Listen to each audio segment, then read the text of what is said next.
ग्रामीण पृष्ठभूमि से जुड़ा हूँ, तो मेरा ग्रामीण सवाल। पृष्ठभूमि से हैं आप? हाँ सर। अच्छा अच्छा।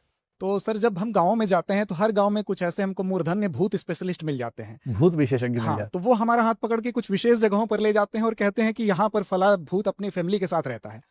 तो केवल फैमिली के भारत के साथ? गांव, हाँ सर, केवल भारत के वाह। गांव में ही नहीं बल्कि विश्व के लगभग हर कोने में कुछ कुछ ऐसे लोग हैं जो भूतों में यकीन रखते हैं। तो सर सवाल मेरा ये है कि क्या जो विज्ञान है उसने ये साबित कर दिया है कि भूतों का अस्तित्व नहीं है, या फिर थोड़ी बहुत उनकी संभावना बची है? क्योंकि कुछ एक लोग ऐसे भी हैं सर कि वो कहते हैं कि हमसे तो उसकी उठापटक हुई थी, कुछ कहते हैं हमसे उसने बीड़ी मांग ली थी। तो ऐसे भी हैं, तो एक द्वंद्व ये भी है सर। बीड़ी मांग ली थी भूत ने? हाँ सर। तो गांव का भूत होगा और गरीब वर्ग का भूत रहा होगा। तो जीएसटी कम लगता ना बीड़ी पे सिगरेट की तुलना में। देखिए, ईश्वर के बारे में जो आर्गुमेंट है भूत पे वो लागू नहीं होगा। भूत अंधविश्वास है, ये लगभग साबित किया जा सकता है। लगभग साबित किया जा सकता है। लगभग क्या, पूरा ही साबित हो सकता है मेरे ख्याल से। मेरे तो आज तक सामने हुआ नहीं भूत से, कोई ऐसा एक्सपीरियंस मेरा तो है नहीं। पर मैं ऐसे कुछ लोगों को जानता हूं जिनका सीधा एक्सपीरियंस हुआ है। एक का झगड़ा भी हुआ था भूत से, एक की टक्कर हो गई थी भूत के साथ। बीड़ी तो नहीं मांगी किसी ने, लेकिन हाँ, कुछ कुछ ऐसी बातें उनकी हुई हैं भूत के साथ। हम भी हॉस्टल में ऐसी कहानियां कईयों को सुनाते थे कि हमने भूत देखा है ताकि डर जाए वो लोग, पर हमारा एक्सपीरियंस ऐसा रहा नहीं कभी। भूत वाली बात क्यों इररेशनल, इलॉजिकल है एज पर माई अंडरस्टैंडिंग, मैं दो बातें आपको समझाता हूं। एक हम एम्पेरिकल एविडेंस लेंगे और एक लॉजिक से बात करेंगे। पहले लॉजिक से बात करते हैं। दुनिया में जो भी कहता है भूत है, उससे पूछो कि भूत क्या है, तो वो कहेगा कि एक व्यक्ति मर गया था, उसकी आत्मा असंतुष्ट थी, किसी वजह से परेशान थी, वो आत्मा भटक रही है, ये कहते हैं सब लोग। आप किसी मुस्लिम से पूछेंगे वो रूह बोल देगा, आत्मा ही रूह वहां पर हो जाती है। इंग्लैंड में पूछेंगे तो सोल बोल देंगे। है बात वही, सब लोग आत्मा ही भटका रहे हैं कि जो आत्मा, मतलब शरीर मर गया है पर आत्मा किसी वजह से छूट गई है, वो भूत है। तो अगर आप उन धर्मों के हिसाब से या हमारे धर्म के हिसाब से बात करेंगे तो आपको आत्मा का कंसेप्ट समझना पड़ेगा। आत्मा क्या है? आत्मा एक कॉन्शियस एलिमेंट है। इसकी व्याख्या भी अलग अलग होती है, हम उस पर भी नहीं जा रहे हैं, लेकिन मोटे तौर पर सब मानते हैं कि आत्मा एक कॉन्शियस यानी कि चेतन वस्तु है। चेतन का मतलब क्या होता है? जैसे कुछ लोग कहते हैं कि आत्मा एक एनर्जी है, नहीं, एनर्जी नहीं है।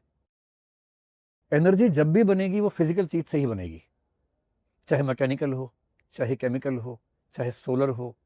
कोई भी एनर्जी होगी वो किसी फिजिकल चीज के ट्रांसफॉर्मेशन से या मास के ट्रांसफॉर्मेशन से ही बनेगी, उसके बिना नहीं बन सकती है। कुछ कहेंगे आत्मा हवा जैसी, नहीं, हवा जैसी नहीं है। हवा हमें फील होती है, हवा चलती है, हमें टच होती है। जो चीज पांचों इंद्रियों में से किसी भी इंद्रिय से जानी जा सकती है वो फिजिकल है, वो मैटर है। तो हवा मैटर है। कुछ कहते हैं जैसे करंट है वैसे आत्मा, नहीं, वैसा नहीं है। करंट क्या है? इलेक्ट्रॉन्स का फ्लो है। इलेक्ट्रॉन भौतिक वस्तु है। आत्मा ना करंट है, आत्मा ना हवा है, आत्मा ना एनर्जी है। पहले इन झूठों से बाहर निकल जाइए। आत्मा कॉन्शियस है। कॉन्शियस का मतलब समझना हो आसान भाषा में तो विचार, भावना, फीलिंग, अनुभूति, मन स्थिति, ये होता है। आप मुझे ये बताएं, आप जा रहे थे, करंट लग गया, ये तो हो सकता है। आप जा रहे थे, हवा लग गई, ये भी हो सकता है। कभी आपने सुना कि मैं जा रहा था, एक विचार आके लगा मुझे, या दो भावनाएं आके टकराई मेरे साथ? तो भावना नहीं टकराती है हमारे साथ, विचार नहीं टकराता कभी हमारे साथ, क्योंकि वो कॉन्शियस है। फिलॉसफी की सबसे बड़ी समस्या पता है क्या है? कि शरीर मेटीरियल है, चेतना कॉन्शियस है, और दोनों कनेक्टेड हैं आपस में।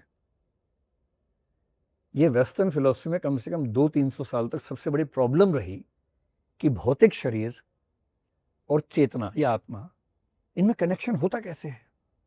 और वैज्ञानिक सोच सोच के मर गए, आज तक इसका फाइनल आंसर कोई नहीं दे पाया है, सिवाय इसके कि चेतना कोई अलग चीज है ही नहीं, वो ब्रेन का ही एक रिजल्ट है, जो आजकल हम न्यूरोसाइंस में मानते हैं।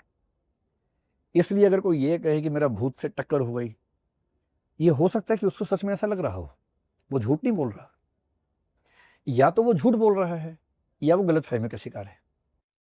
कुछ लोग झूठ बोलते हैं आपको प्रभावित करने के लिए। जो भूत विशेषज्ञ आप बता रहे हैं वो झूठ बोलने वाले लोग हैं मेरे ख्याल से, क्योंकि उनकी रोजी रोटी इसी पे चल रही है। वो चार भूती कहानियां सुनाएंगे, आप उनसे कहेंगे भूत से मुक्त करवा दो, फिर वो कुछ करेंगे, आपका प्रयास करेंगे, तो उसके बदले उनकी आमदनी हो जाएगी, वो एक अलग पक्ष है। इसका मतलब ये नहीं है कि जो कह रहे हैं कि मेरे ऊपर भूत सवार हो गया वो झूठ बोल रहे हैं, ऐसा नहीं है। ऐसा क्यों होता है? एक कॉन्शियसनेस तो हमने समझ लिया, मनोविज्ञान में न्यूरोसाइंस की शुरुआत हम मोटे तौर पर मानते हैं कि 100 साल पहले हुई थी। देखो खेल क्या है, फिजिकल स्टडीज तो बहुत पहले से होनी शुरू हो गई थी, 17वीं सेंचुरी के आसपास से पश्चिम में, और मेरे ख्याल से अभी 20वीं सदी में भारत में, और पहले जो सुश्रुत चरक का समय था तब की बात अलग है। ह्यूमन बॉडी को समझने का तरीका क्या सबसे अच्छा है, खोल के देखो उसके अंदर क्या क्या है। खोलेंगे तो मुर्दा आदमी को, सीधी सी बात है। तो मेडिकल साइंस में ये विचार हुआ कि जो लोग मर जाते हैं हम उनको ओपन करके डाइसेक्ट करके समझ सके कि हमारी बॉडी कैसे काम करती है। तो यहां से मेडिकल साइंस की शुरुआत हुई। ये पश्चिम में 17वीं सेंचुरी के आसपास से डेकार्ट के बाद से आंतों मानते हैं कि शुरू हुआ। उनको धीरे धीरे समझ में आने लगा कि इतने सारे मतलब वायरिंग हमारे शरीर के अंदर है, ये हार्ट है, समझ में आया कि जो हार्ट है उसका काम ब्लड की सप्लाई करना है, ना कि इमोशन की सप्लाई करना है, क्योंकि दिल से इमोशंस की सप्लाई नहीं होती है, वो कविताओं में होती है, बॉडी में नहीं होती है। लीवर समझ में आया, लंग समझ में आए, किडनी समझ में आई, उनको धीरे धीरे ह्यूमन बॉडी समझ में आने शुरू हो गई। जो मन के अंदर चलता है, विचार, भावना, अनुभूति, ये सब कैसे होता है किसी को समझ में नहीं आ रहा, सब तुक्का लगा रहे हैं। 1850s के आसपास पहली बार दुनिया में जर्मनी में एक विश्वविद्यालय में साइकोलॉजी डिपार्टमेंट शुरू हुआ। उसके पहले साइकोलॉजी फिलॉसफी का हिस्सा था। फिलॉसफी का वो हिस्सा जो आत्मा के बारे में बात करता था उसका नाम था साइकोलॉजी। 1850 के आसपास पहली बार साइकोलॉजी डिपार्टमेंट शुरू हुआ, जिसने कहा कि हम स्टडी करेंगे, साइंटिफिक स्टडी करेंगे। और साइंटिफिक स्टडी कहाँ करें, यही नहीं पता कि इमोशंस कहाँ से आ रहे हैं, दिल से आ रहे हैं, कहाँ से आ रहे हैं। कितनी सदियां बीत गई, लोग बाएं सीने पे हाथ रख के बोलते हैं कि तुम मेरे लिए, तुम ही हो, तुम मेरे लिए, जबकि वो आ यहां से रहा होता है। राइट ब्रेन से इमोशंस आ रहे हैं, उसी समय दिल धड़क रहा है जोर जोर से, क्योंकि ब्लड की सप्लाई बढ़ गई, और आपको लग रहा है इमोशन यहां से आ रहा है, जबकि यहां से नहीं आ रहा इमोशन।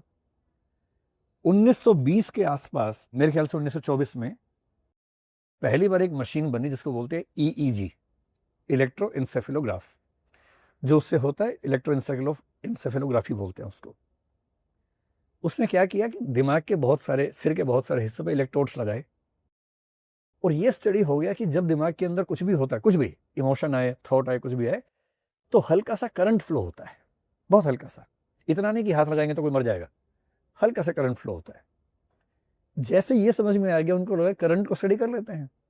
तो EEG से ये स्टडी करना शुरू किया कि जब कोई व्यक्ति गुस्से में है तो दिमाग के कौन से हिस्से में करंट ज़्यादा फ्लो हो रहा है, जब कोई मोहब्बत में है तब कहाँ फ्लो हो रहा है, जब कोई थॉटफुल है तब कहाँ फ्लो हो रहा है। ये सब करना शुरू कर दिया। आगे चल के MRI, आपको पता है, मैग्नेटिक रेजोनेंस इमेजिंग बोलते हैं, उसमें एक और नेक्स्ट लेवल है फंक्शनल MRI, वो आया, दिमाग को स्टडी करता है। वो क्या स्टडी करता है कि किस समय दिमाग के कौन से हिस्से में ऑक्सीजन और ब्लड की सप्लाई ज्यादा है, क्योंकि जहां एक्टिव होगा वहां ब्लड की सप्लाई बढ़ेगी, ऑक्सीजन चाहिए वहां पर ज्यादा, और बहुत एग्जैक्ट इमेज बनती है उससे। अब EEG प्लस फंक्शनल MRI से ये स्टडी होना शुरू हुआ कि जब कोई कहता है कि मेरे ऊपर भूत चढ़ गया, तब उसके दिमाग में क्या चल रहा है। ये तो क्लियर हो गया कि सारी भावनाएं, सारी थॉट, सब कुछ दिमाग से ही आता है, दिल से नहीं आता है, ना हाथ पैर से आता है, सब कुछ यहां से आता है। ये भी समझ में आ गया कुछ मुर्दा लोगों का सिर फाड़ के कि दिमाग के दो हिस्से होते हैं, लेफ्ट हेमिस्फीयर है, राइट हेमिस्फीयर है। उसको भी काट के देखा तो अंदर बहुत सारे हिस्से दिखे, ये भी क्लियर हो गया कि दिमाग के कई हिस्से हैं।